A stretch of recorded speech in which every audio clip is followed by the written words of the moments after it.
बड़ा लोगन खातिर गुरुजी हइए बानी। गुरुजी बूढ़ समझ में आवत हम बूढ़ थोड़ी कहते हैं, हम कहते हैं कि वो लोगन के पढ़ता गुरुजी खुदे पढ़ाई दे। नौजवान भाई लोगन तभी नया चीज बजा ले, नया चीज। आवत का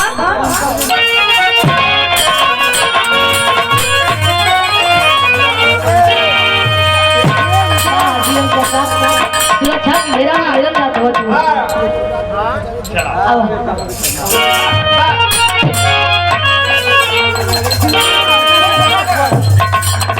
अब क्या बात है?